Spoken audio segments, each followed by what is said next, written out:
पंचमी, अष्टमी, एकादशी, प्रदोष, शिवरात्रि, अमावस्या, पूर्णिमा, इस दिन ये 7 दिवस आपको बताए थे और कहा गया था कि 5-5 दिए लगाना शाम के समय पर। बन सके उन दिए को लंबी बाती का, कौन सी बाती का, जम के बोलो जरा, लंबी बाती का। आपको पहले भी कथा में कहा, लंबी बाती का जो दिया होता है,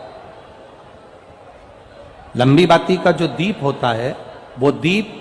हमारे जीवन में वंश की भी वृद्धि करता है। इसलिए हमारे यहाँ पितरों का दिया, देवी जी का दिया, नवरात्रे का दीप, ये सब लंबी बाती के लगते हैं। तो लंबी बाती का जो दीप होता है वो हमारे यहाँ वंश की भी वृद्धि करता है, लक्ष्मी की भी वृद्धि करता है, सुख समृद्धि। और अगर मान लो भूल से हमारा कहीं पैसा अटक गया और वो व्यापारी नहीं दे रहा, तो लंबी बाती का जो दिया होता है वो पैसा भी हमारा वापस लौटा कर लाता है। इसलिए लंबी बाती के दीप का स्मरण करा। सावन के महीने में जो अधिक मास पड़ता है उसमें 7 जगह अर्थात 7 तिथियां ऐसी हैं जिस दिन 5 दीप का वर्णन किया गया है हमारे शास्त्रों में। अब बहुत सावधानी से सुनिएगा। पहली है पंचमी तिथि। अधिक मास सावन का जब मेल हो, अधिक मास सावन के महीने में अगर पड़े और पंचमी तिथि आप अगर शुरू की, मतलब आज भी पंचमी है, मान लो आज की पंचमी अगर आप नहीं कर पाए तो अगली जो पंचमी आ जाए अधिक मास के महीने में, आप वो भी कर सकते। पंचमी, अष्टमी, एकादशी, प्रदोष, शिवरात्रि, अमावस्या, पूर्णिमा,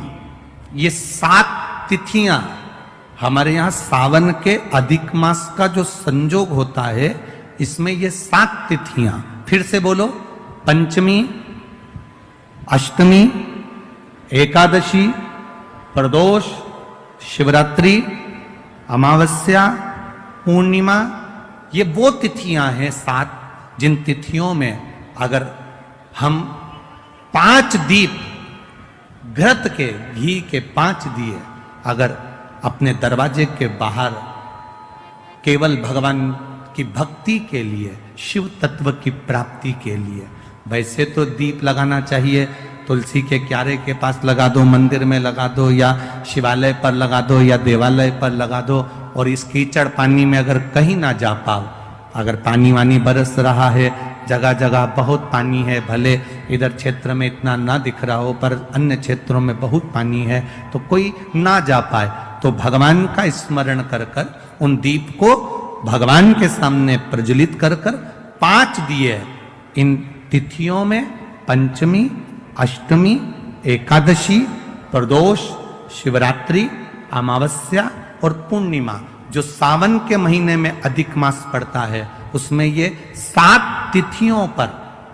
जो 5 दीप भगवान के सामने प्रज्वलित कर कर अपने दरवाजे के पास में बाहर की ओर रख देता है, उसके घर में कभी रोग, बीमारी और लक्ष्मी की कोई कमती नहीं होती, उसका जीवन सार्थक हो जाता है। पर सावन के महीने में अधिक मास के संजोग पर ये होता है। बाकी के समय पर अधिक मास कोई से भी अगर महीने में आ गया, आषाढ़ का आ गया, या कोई महीने में कार्तिक का आ गया अधिक मास, या कोई अन्य महीने में आ गया, तो उसका प्रमाण नहीं है महाराज। सावन के महीने में अगर अधिक मास पड़ रहा तो ये 5 तिथियां।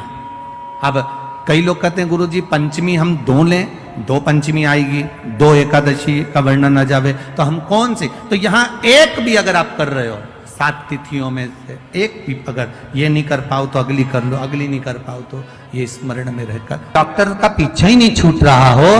तो शिव महापुराण, विष्णु पुराण और स्कंद पुराण में जो पुरुषोत्तम कथाओं का वर्णन किया गया है,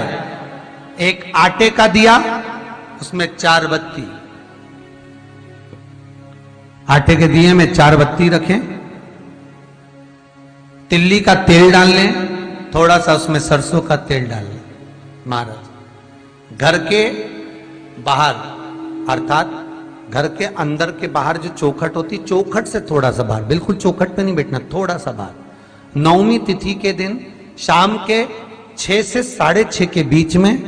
21 बार जो व्यक्ति बीमार रहता है उसके सिर से नीचे की ओर श्री नरसिंह भगवान का स्मरण कर कर जिस अधिक मास में जिस तिथि को उतारा कर रहे हो उस तिथि का नाम लेकर, उस अश्विन अधिक मास का नाम लेकर,